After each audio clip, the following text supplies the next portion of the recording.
பிலிப்பியர் 2 அதிகாரம் 13 வசனத்திலிருந்து வாசிக்கும் பொழுது, பிலிப்பியர் ஏனெனில் தேவனே தம்முடைய தயவுள்ள சித்தத்தின்படி விருப்பத்தையும் செய்கையையும் உங்களில் உண்டாக்குகிறவராய் இருக்கிறார். தேவனே உங்களில் உண்டாக்குகிறார். ஆமென். தேவனே உங்களில் உண்டாக்குறார். அந்த உண்டு பண்ணதுனாலதான் இங்க சபைக்கு நீ வந்த. உன் வாழ்விலே ஒரு நிலையான ஒரு எல்லையிலே கர்த்தர் உன்னை நட்டார். இன்று வரையிலும் அவர் உன்னை நடத்தி கொண்டு வருகிறார்.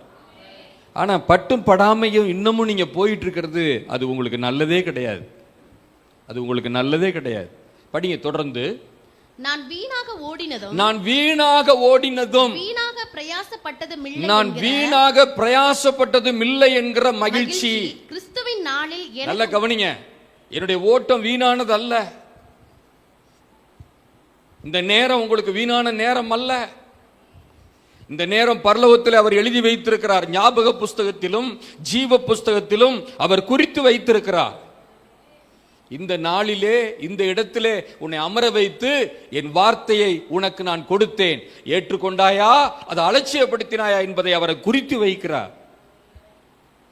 நான் வீணாக ஓடினதும் வீணாக பிரயாசப்பட்டதும் இல்லை என்கிற மகிழ்ச்சி அங்க சொல்றாரு. நான் வீணாக ஓடினதும் வீணாக பிரயாசப்பட்டதும் இல்லை என்கிற மகிழ்ச்சி கிறிஸ்துவின் நாளில். எனக்கு ஒரு நாள் இருக்கு, எல்லாருக்கும் ஒரு நாள் இருக்கு. கிறிஸ்துவின் நாள் என்கிறது ஒரு நாள் இருக்கு. மணவாளனை சந்திக்கக்கூடிய ஒரு நாள் இருக்கு. மத்திய ஆகாயத்தில் அவரோடு சந்திக்கிற ஒரு நாள் இருக்கு. உங்களுக்கு எனக்கு கிறிஸ்துவின் நாளில் எனக்கு உண்டாயிருப்பதற்கு ஜீவ வசனத்தை பிடித்துக்கொண்டு. எதை பிடித்துக்கொண்டு? ஜீவ வசனத்தை. எல்லாரும் சொல்லுங்க, இந்த கையை உயர்த்தி சொல்லுங்க. எதை பிடித்துக்கொண்டு? வசனத்தை பிடித்துக்கொண்டு வாழ்ற ஒரு வாழ்க்கை தாங்க உண்மையான வாழ்க்கை. அல்லேலூயா சொல்லுங்க. அல்லேலூயா. வசனத்தை பிடித்து வாழணும். எங்க இருந்தாலும் இங்க இருந்து வரக்கூடிய வார்த்தை கேட்கிற ஒரு பாக்கியத்தை ஆண்டவர் உங்களுக்கு கொடுத்திருக்கிறாரு. அது உங்க நன்மைக்காக. ஜீவ வசனத்தை பிடித்துக் கொண்டு உலகத்திலே சுடர்களை போல பிரகாசிக்கணும்ன்றது தேவனுடைய விருப்பம். சொல்லு சத்தமா ஒரு அல்லேலூயா. ஜீவ வசனத்தை பிடித்துக் கொண்டு இந்த உலகத்திலே சுடர்களை போல தேவ பிள்ளைகள் பிரகாசிக்க வேண்டும் என்கிற விருப்பம். நீதிமான்கள் தங்கள் பிதாவின் ராஜ்யத்திலே சூரியனை போல எப்பொழுது நீ நிற்க வேண்டும் என்பது தேவனுடைய விருப்பம். அப்ப பிரகாசிக்க வேண்டிய நீங்கள் என்ன செய்யணும்? படிங்க அடுத்த வசனம். உலகத்தை சுடர்களை போல பிரகாசிக்கிற நீங்கள் கோணலும் மாறுபாடுமான சந்ததியின் நடுவிலே. இந்த கோணலும் மாறுபாடுமான சந்ததி, கோணலும் மாறுபாடுமான சந்ததி எதுன்றத கண்டுபிடிக்கணும். ஒரு ஆமேன் சொல்லுங்களேன். கோணலும் மாறுபாடுமான சந்ததி அது எந்த சந்ததி? பழைய ஏற்பாட்டில் ஆண்டவர் ஒரு காரியத்தை எழுதி வைத்தார். இங்க போவோம், அங்க போவோம், இதை செய்வோம், அதை செய்வோம். கொடுத்த பிரமாணத்துக்கு விரோதமா அவன் பெத்த பிள்ளை சொன்னாலும் நீ போகாதங்கிறாரு. உன் மடியில படுத்திருக்கிற மனைவி சொன்னாலும் நீ போகாதங்கிறாரு.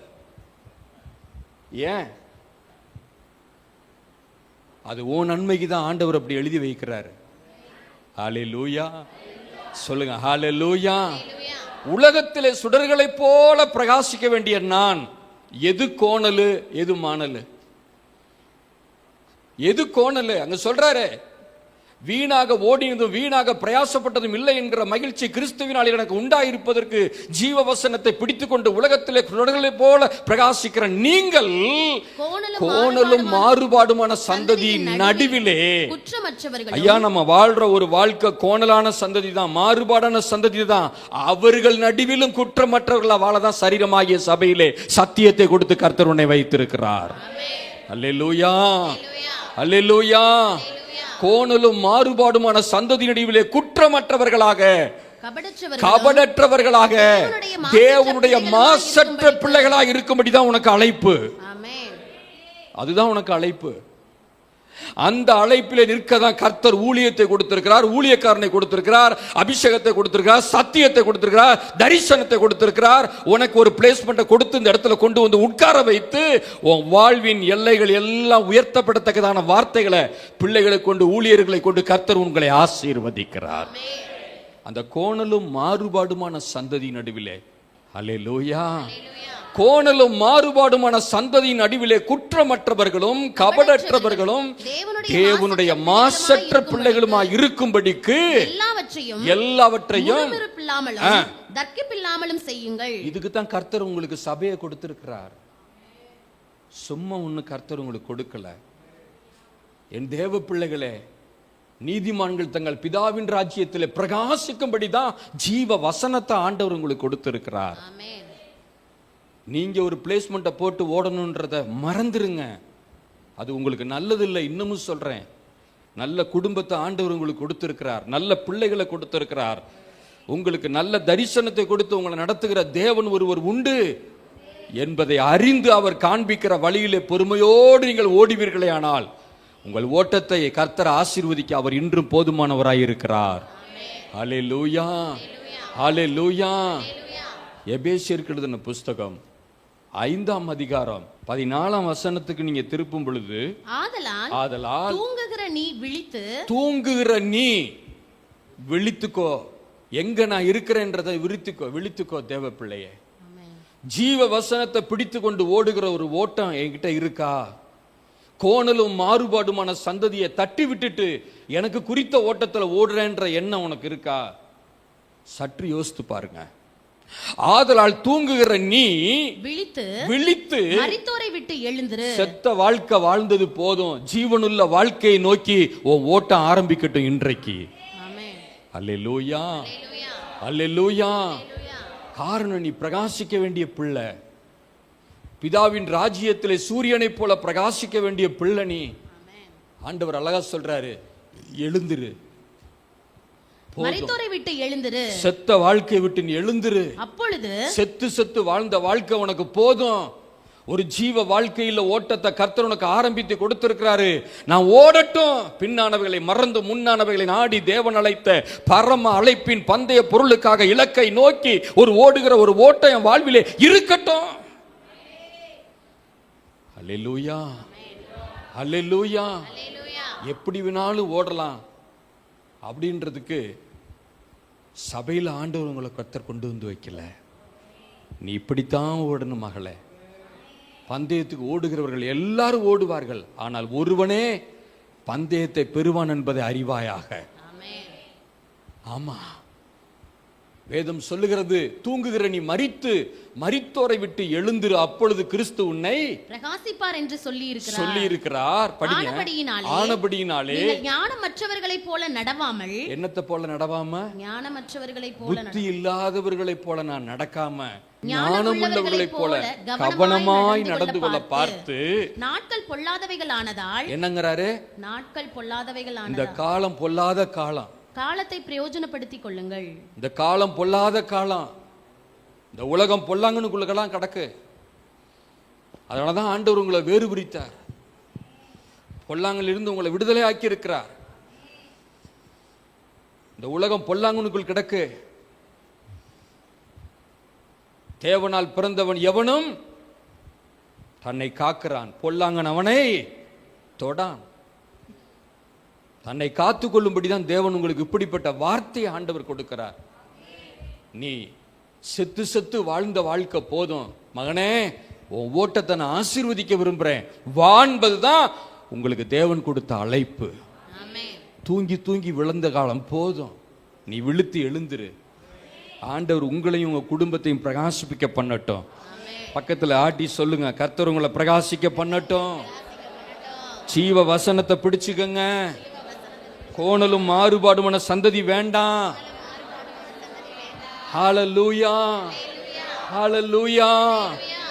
பாருங்க, எபிரேயருக்கு எழுதின புஸ்தகம் 6ஆம் அதிகாரம் 4ஆம் வசனத்திலிருந்து நீங்க வாசிக்கும் பொழுது, ஏனெனில் ஒரு தரம் பிரகாசிக்கப்பட்டோம். ஒரே வாழ்க்கை. தேவ பிள்ளைகளுக்கு நான் இன்றைக்கு சொல்றேன், ஒரே வாழ்க்கை, சூரியனை போல பிரகாசிக்கிற அந்த ஒரே வாழ்க்கை தேவனுக்கு மகிமை உண்டாகட்டும்.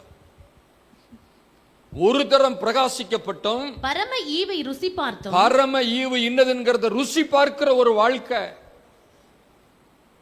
ஒருவன் என் வழியை உட்பிரவேசித்தால் அவன் மேய்ச்சலை கண்டடைவான். அவன் உள்ளும் புறமும் சென்று மேய்ச்சலை கண்டடைவான், அவன் ரட்சிக்கப்படுவான். உள்ள என்ன இருக்கு, கிறிஸ்துவுக்குள் என்ன இருக்கு? இங்க வந்து ஆராதனை துவங்கின நேரத்திலிருந்து உங்களுக்கு வாக்கு தத்துவமா ஆவியானவர் உங்களுக்கு சொன்னாரு. எத்தனை பேர் ஆமென் சொல்றீங்க? வாக்கு தத்துவமா எத்தனை வாக்கு தத்துவம் உங்க மேல இந்த நாளில் ஆவியானவர் வார்த்தை வழியா உங்களை ஆசீர்வதித்திருக்கிறாரு. கையை விரித்து ஒரு ஆமென் சொல்லுங்களேன் சத்தமா. அது எல்லாம் உங்களுக்கு அப்படியே நிறைவேறுவதாக, அப்படியே உங்க வாழ்க்கையில பழிப்பதாக, நடப்பதாக, அத்தனையும் நடக்கும். இயேசுவின் நாமத்துல நடக்கும். ஆபிரகாமுக்கு முதலாவது வாக்கு தத்துவத்தை தான் தேவன் அனுப்பினார், பிறகுதான் எல்லாம். கவனிங்க, ஆண்டவருடைய வார்த்தையை பிரகாசிக்கிற தேவனுடைய பிள்ளைங்க, ஒரு தரம் இந்த ஒரே வாழ்க்கை தான், ஒரே விசுவாசம், ஒரே நம்பிக்கை, ஒரே ஞானஸ்தானம், ஒரே வாழ்க்கை தான். ஆண்டவர் சொல்றாரு, ஒரு தரம் பிரகாசிக்கப்பட்டும் பரம ஈவை ருசி பார்த்தும், பரம ஈவு இன்னதுங்கிறத ருசி பார்த்தும், பரிசுத்த ஆவியை பெற்றும், பரிசுத்த ஆவியை பெற்றும், தேவனுடைய நல் வார்த்தையையும், தேவனுடைய நல் வார்த்தை இனிவரும் உலகத்தின் பலன்களை ருசி பார்த்தும்.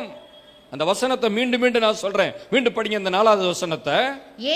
ஏனெனில் ஒரு தரம் பிரகாசிப்பிக்கப்பட்டும். தேவ பிள்ளையே, வாழ்ற வாழ்க்கை ஒரே வாழ்க்கை. அந்த ஒரு வாழ்க்கையில நல்ல கர்த்தருடைய வார்த்தையை நம்பி நீ பிரகாசமா எழும்பிடணும். கையை உயர்த்தி ஒரு அல்லேலூயா சொல்லுங்க. உன் பிள்ளைங்க நல்ல முறையில் வந்துடணும், உன் குடும்பம் நல்ல முறையில் வந்துடணும். இதுவரை நீ எப்படி இருந்தாலும் இந்த தேவனுடைய வார்த்தையை கேட்ட பிறகு நீ நல்ல ஒரு நிலைக்கு நீ வந்துடணும். அதுக்குத்தான் தேவன் உனக்கு வாக்கு தத்துவத்தை பொழிகிறாரு. இளம் பயிரின் மேல் பொழிவது போல என் வசனம் அவர்கள் மேல் இறங்கும். 2 சாமுவேல் 23:3-4 நீங்க படிக்கும் பொழுது வசனம் அப்படிதான் சொல்லுது. இளம் பயிரின் மேல் பனி பெய்வது போல என் வசனம் என் மக்கள் மேல இறங்கட்டும்ன்றதுதான் தேவனுடைய வார்த்தை. ஆகவே வேதம் சொல்லுகிறது, ஏனெனில் ஒரு தரம் பிரகாசிப்பிக்கப்பட்டோம், பரம ஈவை ருசி பார்க்கிற பாக்கியத்தை கர்த்தர் உங்களுக்கு கொடுத்திருக்கிறார். பாக்கியத்தை கர்த்தர் உங்களுக்கு கொடுத்திருக்கிறார். பரம ஈவை ருசி பார்த்தும், பரிசுத்த ஆவியை உங்கள் மேல் கர்த்தர் பொழிந்தருளி இருக்கிறார். நன்மை தீமை இன்னதென்று வகையறுத்து தீமையை விளக்கி நன்மையை பற்றி கொண்டு அதில் தொடர்ந்து நீ ஓடும்படிக்கு. ஆமென் சொல்லுவோமே. ஹல்லேலூயா. அன்பு தெய்வ பிள்ளைகளே, நீதிமான்கள் தங்கள் பிதாவின் ராஜ்யத்தில் சூரியனை போல பிரகாசிப்பது எப்படி என்பதை தான் இன்றைக்கு உங்களோடு நான் பேசிக் கொண்டிருக்கிறேன். பிரகாசிக்க வேண்டிய பிள்ளை நீ. ஒரு தடவை பிரகாசிப்பிக்கப்பட்டும், பரம ஈவை ருசி பார்த்தும், பரிசுத்த ஆவியை பெற்றும், தேவனுடைய நல் வார்த்தையையும் இனி வரும் உலகத்தின் பலன் எப்படி இருக்கும்பா? இதை விட மோசமா இருக்கும். ஆனால் சத்தியத்தை அறிந்த தேவனுடைய பிள்ளையா இருக்கிற நீ எழும்பணும், நீ எழும்பணும். ஹல்லேலூயா, ஹல்லேலூயா. கழுகு போல செட்டையில் அடித்து உயர எழும்பணும். ஆமா, அங்க சொல்றாரு பாருங்க, தேவனுடைய நல்வார்த்தை இனி வரும் உலகத்தின் பலன்களை ருசி பார்த்தும், மறுதலித்து போனவர்கள் தேவனுடைய குமாரனை, கவனிங்க இந்த வசனம் ரொம்ப முக்கியமான வசனம், தேவனுடைய குமாரனை தாங்களே மறுபடியும் சிலுவையில் அறைந்து. இந்த வேலை எதுக்கு நமக்கு? இந்த வேலை எதுக்கு? மறுதலித்து போற வாழ்க்கை எதுக்கு? சுயத்தை நிறுத்துறதுக்காக நீதியை விட்டு போடுறிய.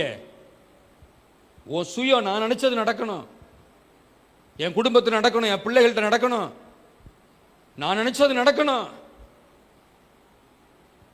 யோனத்தான் வந்து தாவீதுக்கு ரொம்ப நெருங்கிய நண்பன் தான். கவனிங்க, யோனத்தான் வந்து ஸ்திரீகளின் சிநேகத்தை பார்க்கிலும் உன்னுடைய சிநேகம் அதிக இன்பமா இருந்ததுன்னு சொல்லி யோனத்தானை குறித்து தாவீது எழுதுறாரு. கில்போ மலையிலே சவுல் யோனத்தான் வெட்டுப்பட்டு மரித்த பொழுது தன்னுடைய புலம்பல் பாடல்ல தாவீது இப்படியா எழுதுறாரு, ஸ்திரீகளின் சிநேகத்தை பார்க்கிலும் உன் சிநேகம் அதிக இன்பமா எனக்கு இருந்தது என்று. மெய்காவலன் அடுத்த ஜெனரேஷன்ல அவர்தான் லீடர்.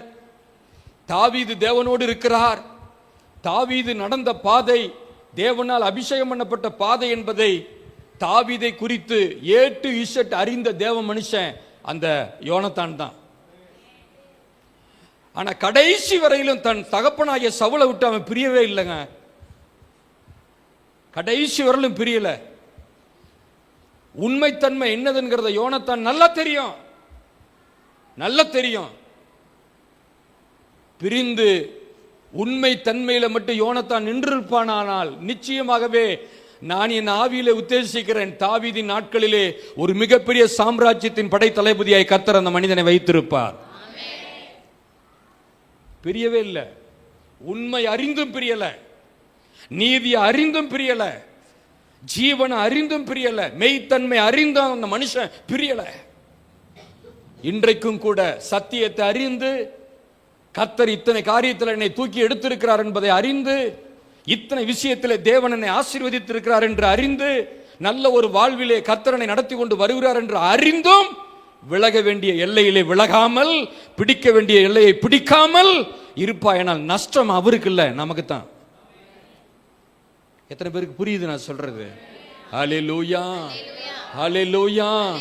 வேதம் சொல்கிறது, மரித்தளித்து போனவர்கள் தேவனுடைய குமாரனை தாங்களே மறுபடியும் சிலுவையிலே அறைந்து அவமானப்படுத்துகிறபடியால், இதுக்கு கர்த்தர் என்ன அழைக்கல, சிலுவையில் அறைந்து மறுபடியும் அவமானப்படுத்துகிறபடியால் மனம் திரும்புவதற்கு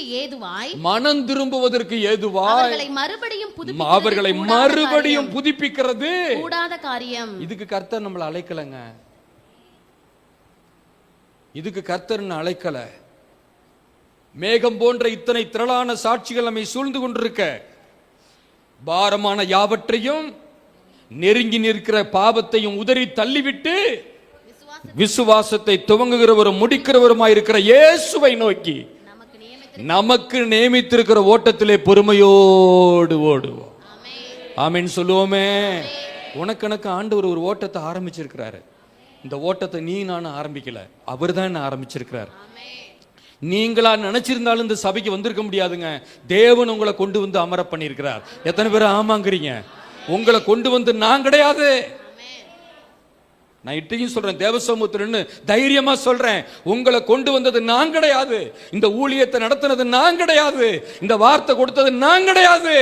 ஓ வாழ்வுக்காக, ஓ வாழ்வு உயர்வுக்காக, உன் வாழ்வு பிரகாசிப்பிப்பதற்காக தேவன் கொண்டு வந்தார். தேவன் கடிந்து கொள்கிறார், தேவன் உயர்த்துகிறார், தேவன் உன்னை வலுவாதபடி உன்னை நடத்தி கொண்டிருக்கிறார்.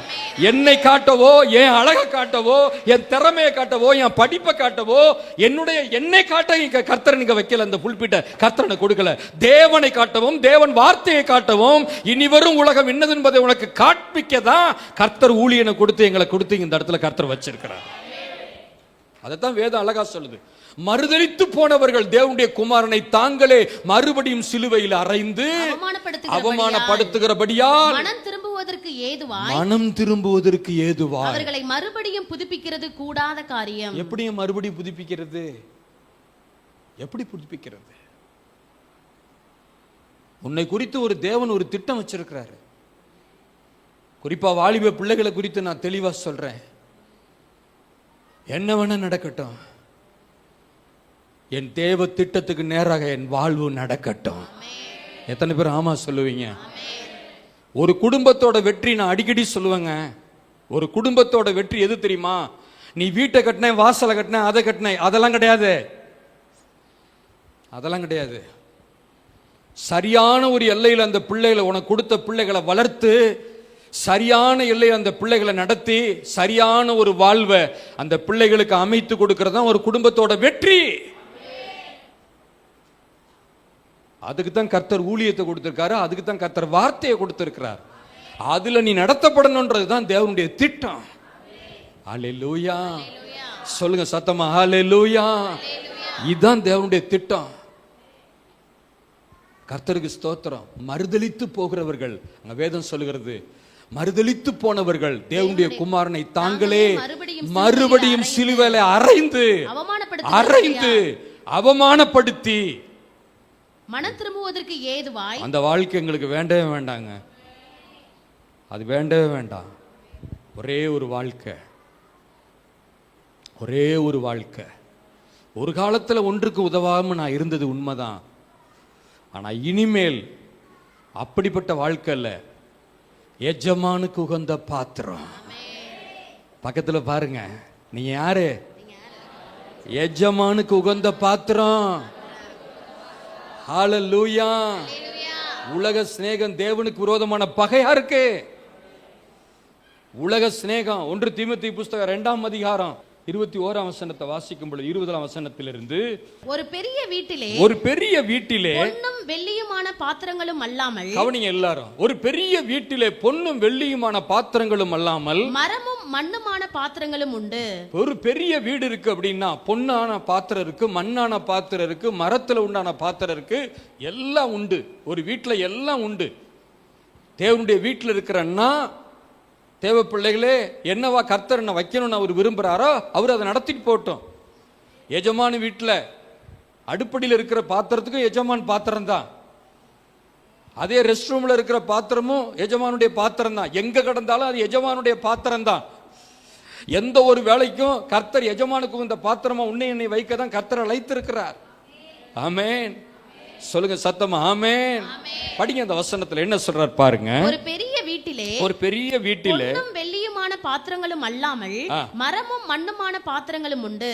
அவைகளில் சில கனத்திற்கும், அவைகளில் சில கனத்திற்கும், கனத்திற்கும், சில சில கனவீனத்திற்கும் ஆனவைகள்.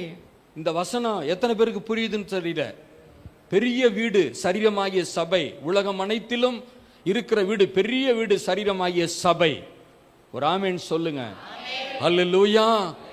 ஆமா, தமிழ்ல மட்டும் சங்கீதம் 23 2000 பாட்டுக்கு மேல இருக்கான். நம்புறீங்களா? நம்ம இந்தியாவில் மட்டும் 2000 பாட்டுக்கு மேல இருக்கான் சங்கீதம் 23. உலகம் அனைத்திலும் அந்த ஒரு சங்கீதம் பாட்டு நீங்க கணக்கு பண்ணி பாருங்க. இது போல எத்தனை புத்தகங்கள், எத்தனை தேவனை கனம் பண்ணுகிற காரியங்களை நம்ம பார்க்க முடிகிறது. படிங்க அந்த வசனத்துல. ஒரு பெரிய வீட்டில் பொன்னும் வெள்ளியுமான பாத்திரங்களும் அல்லாமல் மரமும் மண்ணுமான பாத்திரங்களும் உண்டு. அவைகளில் சில கனத்திற்கும் சில கனவீனத்திற்கும் ஆனவைகள். சிலர் கனத்துக்குரியது, சிலர் கனவீனத்துக்குரியது. ஆகையால் ஒருவன் இவைகளை விட்டு தன்னை சுத்திகரித்துக் கொண்டால் அவன் அந்த இடத்துல ஒரு நிமிஷம் இல்லைங்க. ஒருவன் இவைகளை விட்டு, எவைகளை விட்டு? ஒருவன் இவைகளை விட்டு அப்படின்னு எழுதுறாரு. எவைகளை விட்டு? விட வேண்டிய காரியம்ன்றது ஒண்ணு இருக்குங்க நமக்கு. ஹல்லேலூயா, ஹல்லேலூயா. விட வேண்டிய காரியங்கள் இருக்கு. இவைகளை விட்டு தன்னை சுத்திகரித்துக் கொண்டால், அப்ப சுத்திகரிப்பு நம்முடைய வாழ்க்கையில ரொம்ப முக்கியம். விட வேண்டியது ரொம்ப முக்கியம். அங்க சொல்றாரு, ஒரு பெரிய வீட்டில பொன்னும் வெள்ளியுமான பாத்திரம், மரம் மண்ணுமான பாத்திரம் உண்டு. அவைகளில் சிலர் கனத்திற்கும் சிலர் கனவீனத்திற்குரியவுமானவைகள். படி அடுத்த வசனம். ஆகையால் ஒருவன் இவைகளை விட்டு தன்னை சுத்திகரித்துக் கொண்டால் அவன் பரிசுத்தமாக்கப்பட்டதும். விளக்க வேண்டியதை நீங்க தாங்க விளக்கணும். எத்தனை பேருக்கு புரியுது? வேண்டானா வேண்டாம். பிரித்தெடுக்கப்பட்ட ஒரு வாழ்க்கைய நீங்க தான் வாழ முடியும். தூசி ஒட்டுதுன்னா அதை தட்டி விடுறது அது உங்க வேலை தான், வேற யாருடைய வேலையும் இல்லை. தூசியை உதறி விட்டு எழுந்திருக்க வேண்டிய வேலை உன் வேலை, அது உங்க வேலை. கர்த்தருடைய பந்தி நாளுக்கு நாள் எண்ணமற்று போவதை நான் விரும்பல. கர்த்தருடைய பந்தி மேன்மையான ஒரு பந்தி, தெய்வ பிள்ளைகளுக்கு ஜீவனை கொடுக்கிற ஒரு பந்தி, தேவனோடு ஒப்புரவாகிற ஒரு பந்தி. ஹல்லேலூயா, ஹல்லேலூயா. கர்த்தருடைய வார்த்தை சொல்லுது, இவைகளை விட்டு தன்னை சுத்திகரித்துக் கொண்டால் அவன் பரிசுத்தமாக்கப்பட்ட. நம்பர் 1, பரிசுத்தமாக்கப்பட்ட பாத்திரம் நீ. ஆமென். தெய்வ ஜனமாய் இருக்கிற நீ ஏனோதான் என்று கர்த்தர் இந்த ஊழியத்தை வைக்கவில்லை. பரிசுத்தமாக்கப்பட்ட பாத்திரம் நீ. வேதத்தில் ஆணித்தரமா எழுதி கொடுத்திருக்கிறார் ஆவியானவர். வசனம் சொல்லுகிறது, அவன் பரிசுத்தமாக்கப்பட்டதும் எஜமானுக்கு உபயோகமானதும். பக்கத்துல பாருங்க, இந்த முகம் எஜமானுக்கு உகந்த முகம். பாருங்க பக்கத்துல. ஹல்லேலூயா. எப்பேற்பட்ட எஜமா? அழியாத எஜமா, ஜீவன் தரும் எஜமா, ஆசீர்வதிக்கிற எஜமா, என்னை தூக்கி நிறுத்தின எஜமா, உயிருள்ள எஜமா, மீண்டும் வரப்போகிற எஜமா, எல்லா சூழ்நிலையிலும் என்னை ஆற்றி தேற்றுகிற எஜமான். ஹல்லேலூயா, ஹல்லேலூயா.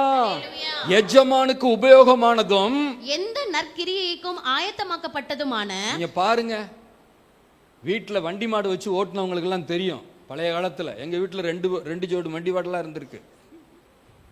ஸ்தோத்திரம். ராத்திரி 12 மணிக்கு எழுப்பி அந்த மாட்டை கட்டினாலும் அது வண்டி இழுக்கும். கர்த்தருக்கு ஸ்தோத்திரம். கர்த்தருடைய ஆவியை பெற்ற பிள்ளை எத்தனை மணியா இருந்தாலும் சரி, அதுக்கு நேரம் காலமெல்லாம் கிடையாது. எஜமானுக்கு உபயோகமான பாத்திரம்னா எந்த இடத்துல எஜமானுக்கு வந்த பாத்திரமா, நீ வாழதான் தேவனால் அழைக்கப்பட்டிருக்கிறோம். அதுதான் வேதம் சொல்லுது. அவன் எஜமானுக்கு உபயோகமானதும் அவன் பரிசுத்தமாக்கப்பட்டதும் எந்த நற்கிரியைக்கும் ஆயத்தமாக்கப்பட்டதும் கனத்துக்குரிய பாத்திரமா இருப்பான். உங்க எல்லாருக்கும் ஒரு ப்ரொஃபஸியான ஒரு வார்த்தை சொல்றேன், நீ கனத்துக்குரிய பாத்திரம். உன்னை யாரும் அவ்வளவு சீக்கிரம் தூக்கி எறிந்திர முடியாது.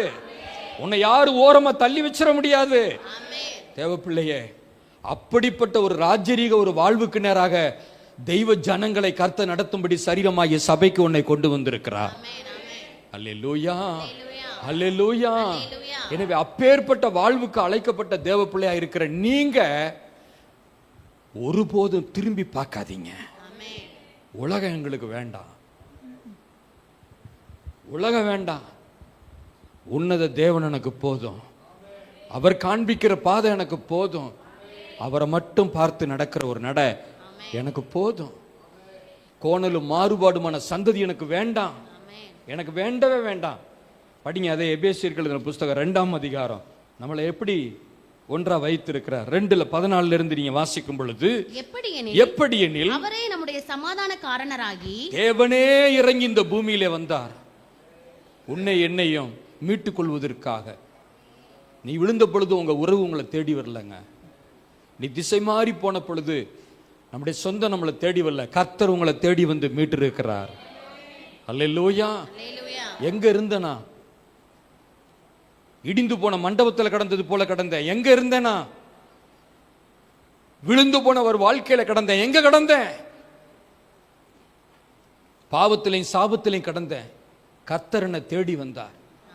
என்ன செய்தார்? வசனம் சொல்லுகிறது, அவரே எனக்கு சமாதான காரணராகி இருதிறத்தாரையும் ஒன்றாக்கி எங்கே கிடந்த என்னையும் அவரையும் ஒன்னா மாத்தினாரு. அதுதான் உறவு. அந்த உறவு விட்டு எப்படி நான் விழுந்து போற இடத்துக்கு நான் மறுபடியும் போக முடியும்? எப்படி போக முடியும்? ஒரு நாள் போக முடியாது. என் அன்பு தெய்வ ஜனங்களே, எப்படி நம்மளை ஒன்றாக்கிறாருன்னு அந்த இடத்துல வசனத்துல நீங்க பாருங்க.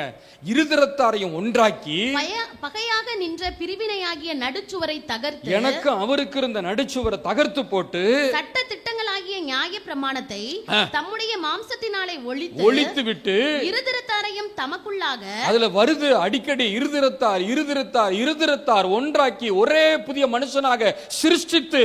ஏன்? அப்ப அந்த புதிய பார்வையோடு புதிய மனுஷியா புதிய மனுஷனா தேவன் நியமித்திருக்கிற ஓட்டத்தில் பொறுமையோடு ஓடுவாமானால் பிதாவின் ராஜ்யத்திலே சூரியனை போல பிரகாசிப்பே. அல்லேலூயா.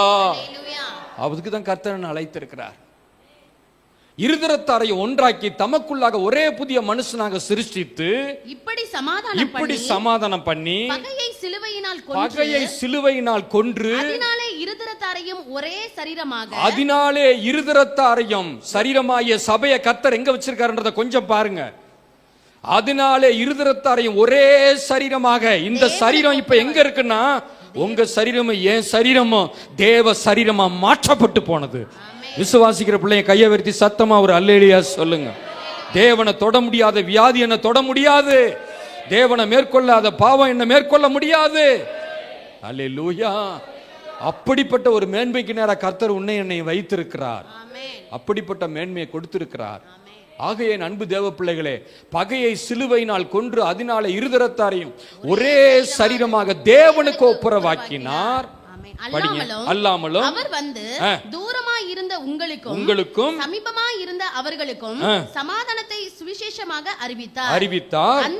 அந்தபடியே நாம் இருதிறத்தாரும் ஒரே ஆவியினாலே பிதாவினிடத்தில் சேரும் ஸ்லாக்கியத்தை. கவனிங்க, இந்த வசனம் ரொம்ப முக்கியமான வசனம்.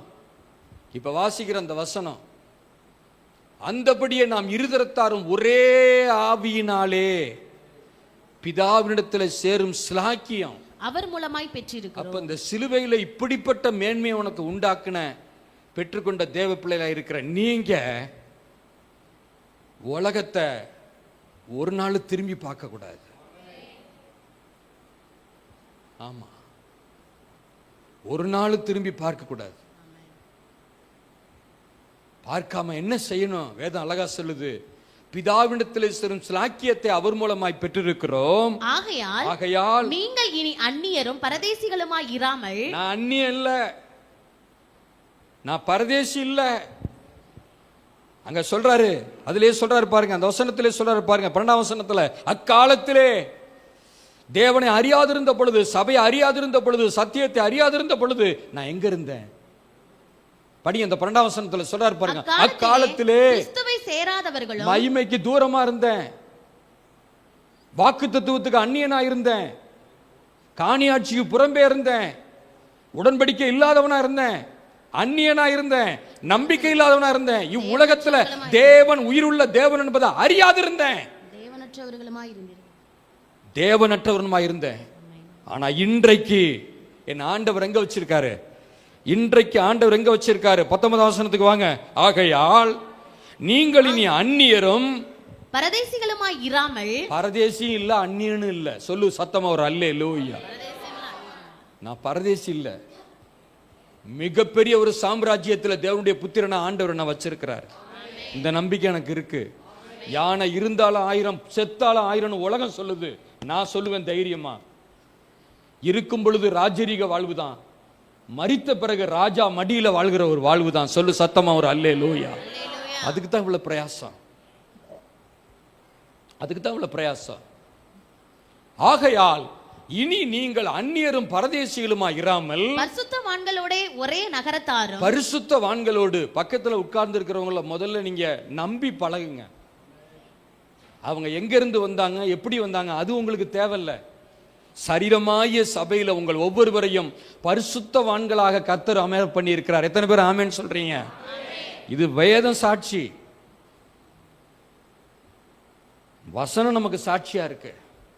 அந்நியரும் பரதேசிகளுமா இராமல் பரிசுத்தவான்களோட ஒரே நகரத்தார், பரிசுத்தவான்களோடு ஒரே நகரத்தார், தேவனுடைய வீட்டாருமாய் இருந்து, ஒரே தேவனுடைய வீட்டாராய் அப்போஸ்தலர் தீர்க்கதரிசிகள் என்கிற அஸ்திபாரத்தின் மேலே கட்டப்பட்டவர்களுமாய் இருக்கிறீர்கள். எனக்கு ஒரு அஸ்திபாரம் உண்டு, எனக்கு ஒரு அஸ்திபாரம் உண்டு. அப்போஸ்தலர் தீர்க்கதரிசிகள் என்ற அஸ்திபாரத்தை கர்த்தர் கொடுத்திருக்காரு. என்ன ஒரே நகரமா மாத்தி இருக்கிறாரு. நான் அந்நியன் இல்ல, நான் பரதேசி இல்ல, தேவனுடைய வீட்டார கர்த்தரனை மாற்றி இருக்கிறார்.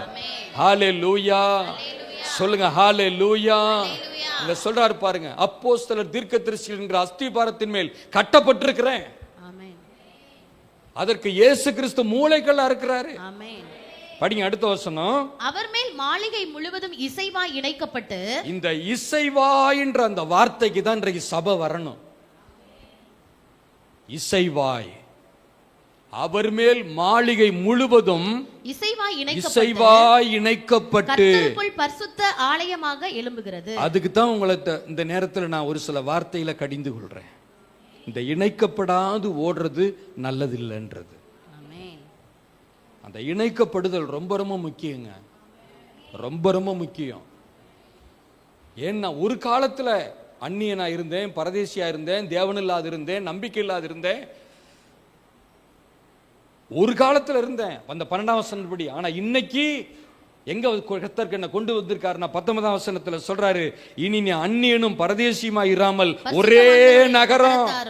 அதுக்கு தான் இந்த பிரயாசம், ஒரே நகரம்.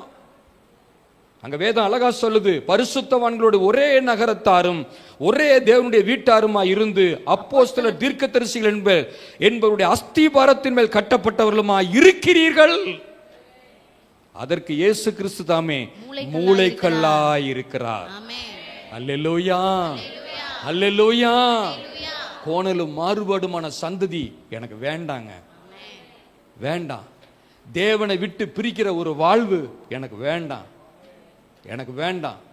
தேவனோடு நடக்கிற வாழ்வு, தேவனோடு வாழ்ற ஒரு வாழ்வு, தேவனுடைய வீட்டாராய் இருந்து அப்போஸ்தலர் தீர்க்கதரிசிகள் என்கிற அஸ்திபாரத்தின் மேல் கட்டப்பட்டு மாளிகை முழுவதும் இசைவாய் இணைக்கப்பட்டு ஒவ்வொரு தேவனுடைய பிள்ளையும் பரிசுத்த ஆலயமாய் எழும்பதான் சபை.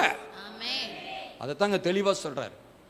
21ஆம் வசனத்துல தெளிவா சொல்றாரு, அவர் மேல் மாளிகை முழுவதும் இசைவாய் இணைக்கப்பட்டு கர்த்தருக்குள் பரிசுத்த ஆலயமாக எழும்புகிறது. எழும்பணும். பக்கத்துல சொல்லுங்க, பரிசுத்த ஆலயமான் எழும்பணும், தேவனை பிரதிபலிக்கணும், பிரகாசிக்கணும், தேவனுடைய பாத்திரமா நீ வாழணும், எஜமானுக்கு உகந்த பாத்திரமா நீ வாழணும். கோணலும் மாறுபாடுமான சந்ததி உனக்கு வேண்டாம். ஹல்லேலூயா, ஹல்லேலூயா. தேவ பிள்ளையே, நான் சொல்லுகிற சத்தியத்தில் நீங்க உறுதியா நீங்க நின்னு பாருங்க, நீங்க நின்னு பாருங்க. தேவனுக்கு பிரியமில்லாத ஓட்டம் எனக்கு வேண்டாம், நீ உதறி தள்ளுங்க. மாம்சமெல்லாம் புல்லை போலும், அதன் மேன்மையெல்லாம் பூவை போலும். புல் உலரும், பூ உதிரும், கர்த்தருடைய வசனம் நிற்கும். நீ அந்த வசனத்துல நில்லு. ஜீவ வசனத்தை பிடித்து கொண்டு உலகத்துல சுடர்களை போல நீ பிரகாசிப்ப. ஒரு நாளும் உனக்கு இடரல் இல்லை. தேவன் நடத்தி வருகிற பாதை ரொம்ப இன்பமான பாதையிலே தேவன் உன்னை நடத்தி கொண்டு போவார். ஹல்லேலூயா, ஹல்லேலூயா. சங்கீதம் 118 27ஆம் வசனத்தை வாசிக்கும் பொழுது, கர்த்தர் நம்மை பிரகாசிப்பிக்க பண்ணுகிற தேவனாய் இருக்கிறார். கவனிங்க எல்லாரும், நீதிமான்கள் தங்கள் பிதாவின் ராஜ்யத்தில் சூரியனை போல பிரகாசிக்கிற நீங்கள், உங்களை பிரகாசிக்க பண்ணுகிற தேவனாய் இருக்கிறார். ஆமென். உங்களை பிரகாசிப்பிக்க பண்ணுகிற தேவனாய் இருக்கிறார். ஆமென். ஒவ்வொரு தேவனுடைய பிள்ளையும் பிரகாசிப்பாய். எத்தனை பேருக்கு நம்பிக்கை இருக்கு? ஆமா. என்னுடைய சந்ததியினுடைய சரித்திரத்தை புரட்டி பார்த்தா மோசமான ஒரு சந்ததி. என்னுடைய முற்பிதாக்கள் பேசின வார்த்தையெல்லாம் திரும்பி பார்த்தா அது சகிக்கவே முடியாது. ஆனா என்றைக்கு இந்த ஜீவ வசனத்தை பிடிக்கப்பட்டனோ, இந்த ஜீவ வசனம் எனக்கென்று எடுத்துக்கொள்ளப்பட்டேனோ, அன்றிலிருந்து என் வாழ்வு மாறியது. உங்களுக்கு எதன் மேல ஆசை? பழமையில நடக்கணும்னு ஆசையா, அல்லது புதுமையில கர்த்தர் நினைத்தபடி நடத்தணும்னு ஆசையா? எதன் மேல ஆசை? வேதம் சொல்லுகிறது, கர்த்தர் நம்மை பிரகாசிப்பிக்க பண்ணுகிற தேவனாய் இருக்கிறார். பண்டிகை பலியை கொண்டு போய் பலிபீடத்தின் கொம்புகளில் கயிறுகளால் கட்டுங்கள். பலிபீடத்தின் கொம்புகளில் கயிறுகளால் கட்டு. பண்டிகை பலி எப்பொழுதெல்லாம் தேவ சமூகத்துக்கு ஓடி வந்து எப்பொழுதெல்லாம் தேவ பிரசன்னத்தை அனுபவிக்கிறியோ அன்றைக்கு உனக்கு பண்டிகையின் நாள். அன்றைக்கு உனக்கு பண்டிகை நாள். அதான் அந்த பண்டிகை பலி. எப்பெல்லாம் அந்த வேத புஸ்தகம் உன்னோட பேசுதோ, எப்பெல்லாம் அந்த வாக்குத்தத்தம் உன்னோட இடைபெறுகிறாரோ, எப்பெல்லாம் தேவ பிரசன்னத்துல உனக்கு நேரா தேவனுடைய வார்த்தை வருதோ, உறுதியா கட்டு. அதை உன் இருதயத்துல உறுதியா கட்டு. பண்டிகை பலியை கொண்டு போய் பலிபீடத்தின் கொம்பு, கொம்பு என்பது வல்லமை. இந்த வார்த்தை என் வாழ்க்கையில நடக்கும், என் குடும்பத்துல நடக்கும், என் வாழ்வில நடக்கும், என் பிள்ளைகள் வாழ்வில நடக்கும். கொம்புகளால் கயிறுகளால் கட்டு, ஜெபம் என்கிற கயிறுகளால் கட்டு, உறுதிப்படுத்து. உன் வாழ்க்கை எப்படி பிரகாசிக்கும் என்பதை பொறுத்திருந்து பார். ஹல்லேலூயா, ஹல்லேலூயா. கோணலும் மாறுபாடுமான சந்ததியை விட்டு வெளியே வா. தேவன் காண்பிக்கிற பாதை எனக்கு போதும். அப்போஸ்தலனாகிய பவுலுடைய நடைய நீ கொஞ்சம் பாருங்க. அப்போஸ்தலனாகிய பவுலுடைய நடை என்ன? படிங்க. 2 கொரிந்தியர் 6ல 3ஆம் வசனத்தில் நீங்க பார்க்கும் பொழுது படிங்க. இந்த ஊழியம் குற்றப்படாதபடிக்கு நாங்கள் யாதொன்றிலும் இடரல் உண்டாக்காமல் எவ்விதத்தினாலேயும் எங்களை தேவ ஊழியக்காரராக விளங்க பண்ணுகிறோம். மிகுந்த பொறுமையிலும். என்னங்க? மிகுந்த பொறுமையிலும். மிகுந்த பொறுமை. படிங்க. மிகுந்த பொறுமையிலும் உபத்திரவங்களிலும் நெருக்கங்களிலும் இடுக்கண்களிலும் அடிகளிலும் காவல்களிலும் கலகங்களிலும் பிரயாசங்களிலும் கண் விழிப்புகளிலும் உபவாசங்களிலும் கற்பிலும் அறிவிலும் நீடிய சாந்தத்திலும் தயவிலும் பரிசுத்த ஆவியிலும் மாயமற்ற அன்பிலும் சத்திய வசனத்திலும் திவ்ய பலத்திலும் நீதியாகிய வலதிடது பக்கத்து நீதியாகிய வலதிடது பக்கத்து ஆயுதங்களை தரித்திருக்கிறதிலும் கனத்திலும் கனவீனத்திலும் கீர்த்தியிலும் நற்கீர்த்தியிலும் எத்தர் எண்ணப்பட்டாலும் நிஜஸ்தராகவும் அறியப்படாதவர்கள் எண்ணப்பட்டாலும் நன்றாய் அறியப்பட்டவர்களாகவும் சாகிறவர்கள் எண்ணப்பட்டாலும் உயிரோடு இருக்கிறவர்களாகவும். கவனிங்க அப்போஸ்தலனாகிய பவுலுடைய அடிச்சுவட உங்களுக்கு நான் காண்பிக்கிறேன். விசுவாசத்தை பின்பற்றி வருகிற பிள்ளைகளுக்கு இது ஒரு அடிச்சுவடு. சாகிறவர்கள் எண்ணப்பட்டாலும் நன்றாய் அறியப்படாதவர்கள் எண்ணப்பட்டாலும் நன்றாய் அறியப்பட்டவர்கள் எண்ணப்பட்டாலும் சாகிறவர்கள் எண்ணப்பட்டாலும் உயிரோடு இருக்கிறவர்களாகவும் தண்டிக்கப்படுகிறவர்கள் எண்ணப்பட்டாலும் கொல்லப்படாதவர்களாகவும் துக்கப்படுகிறவர்கள் எண்ணப்பட்டாலும் எப்பொழுதும் சந்தோஷப்படுகிறவர்களாகவும் தரித்திரர் எண்ணப்பட்டாலும் இத்தனை குறைவிலும் அந்த தேவ மனுஷன் தேவனை சேவித்து உனக்கும் எனக்கும் பின் சந்ததி மகிமைக்காக இந்த வேத புத்தகத்தில் எழுதி வைத்திருக்கிறார். நான் கொல்லப்படுகிறேனே, நான் நிந்திக்கப்படுகிறேனே, பரவாயில்ல, எல்லாம் ஒரு நாள் மகிமையிலே முடிய பண்ண தேவன் போதுமானவராயிருக்கிறார். வேதம் சொல்லுகிறது, படிங்க, தொடர்ந்து அந்த வசனத்தை படிங்க. துக்கப்படுகிறவர்கள் எண்ணப்பட்டாலும் எப்பொழுதும் சந்தோஷப்படுகிறவர்களாகவும் தரித்திரர் எண்ணப்பட்டாலும் அநேகரை ஐஸ்வர்யவான்கள் ஆக்குகிறவர்களாகவும் ஒன்றும் இல்லாதவர்கள் எண்ணப்பட்டாலும் சகலத்தையும் உடையவர்களாகவும் எங்களை விளங்க பண்ணுகிறோம். கிறிஸ்தவ வாழ்க்கை அதாங்க வாழ்க்கை, அதான் கிறிஸ்தவ வாழ்க்கை. போன வாரம் ஒரு வார்த்தை சொன்னேன், தன் இஷ்டப்படி விடப்பட்ட பிள்ளை எப்படி இருக்கும்? எப்படி இருக்கும்? உங்களுக்கு கர்த்தர் ஊழியத்தை கொடுத்து, ஊழியக்காரனை கொடுத்து, வார்த்தையை கொடுத்து, வாக்குத்தத்தத்தை கொடுத்து, ஆவியை கொடுத்து, அந்த அபிஷேகத்தை உங்க மேல ஊற்றி நீங்கள் கலைகளாய் வளருவதை தேவன் விரும்பவில்லை. மாறாக பிதாவின் ராஜ்யத்திலே பிரகாசிக்கிறவர்களாய் மாற வேண்டும் என்பதே தேவனுடைய சித்தம். அல்லேலூயா, அல்லேலூயா. இதுக்கு தான் கர்த்தர் ஊழியத்தை கொடுத்திருக்கிறார்.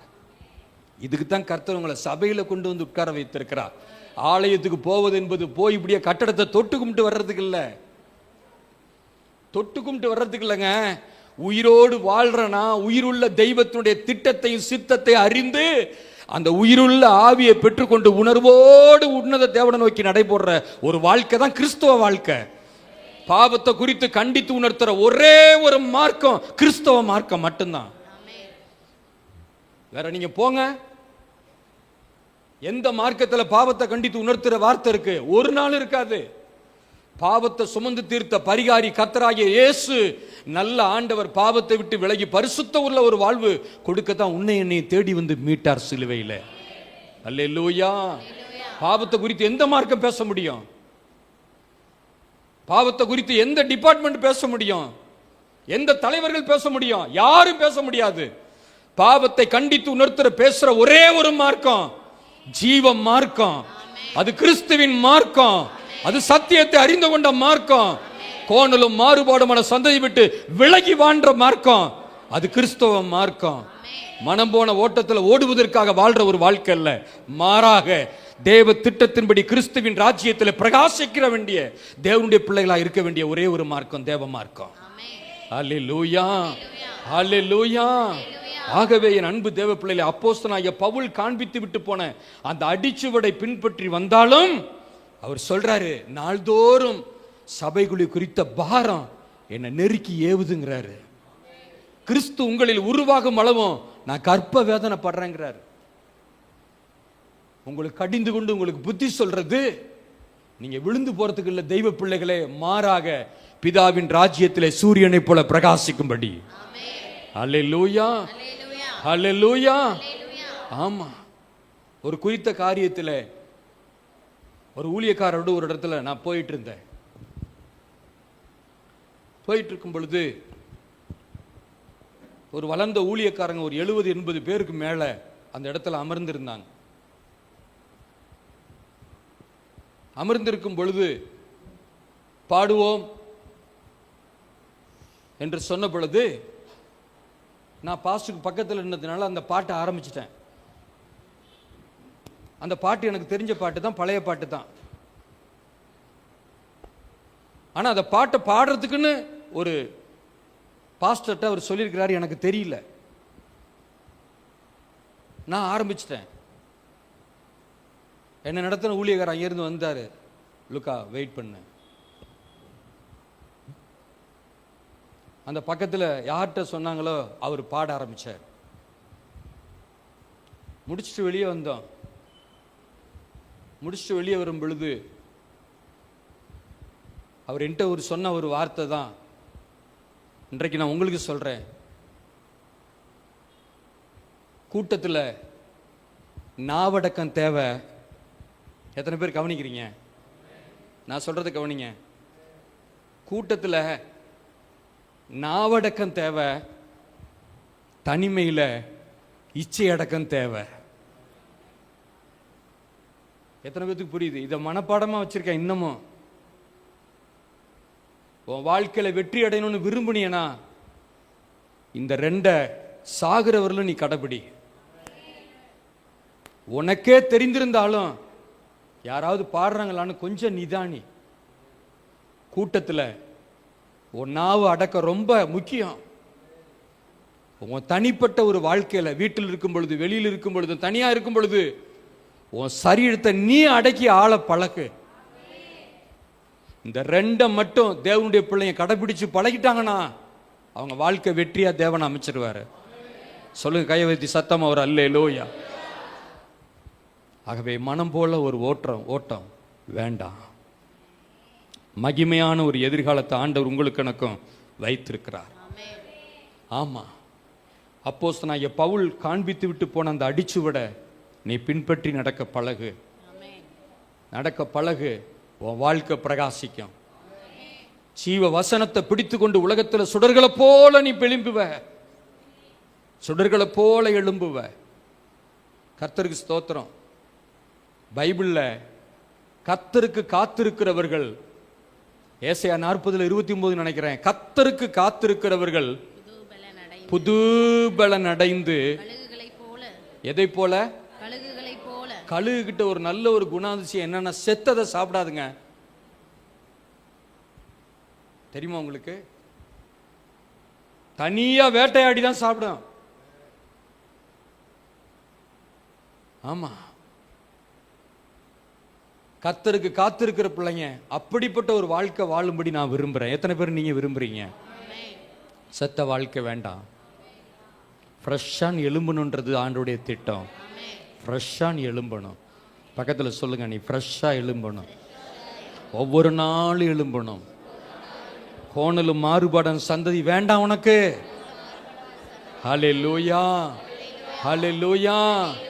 இப்ப தேவனுடைய வார்த்தைக்கு நேரா வாங்க, படிங்க அந்த வசனத்தை.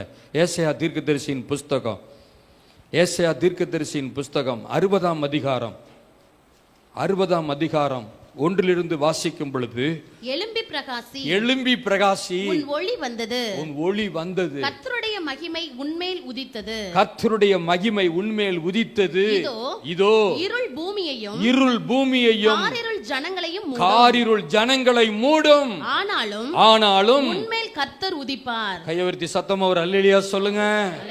அவர் உன் வாழ்க்கையில உதிச்சிட்டாருன்னா உன் வாழ்க்கையில பிரகாசம் தான். பிரகாசம் தான். பின்னானவைகள் எல்லாத்தையும் தட்டிவிட பழகு. கர்த்தர் நியமித்திருக்கிற ஓட்டத்தில் பொறுமையோடு ஓடு. எழும்பி பிரகாசி, உன் ஒளி வரட்டும். கர்த்தருடைய மகிமை உன்மேல் உதிக்கட்டும்.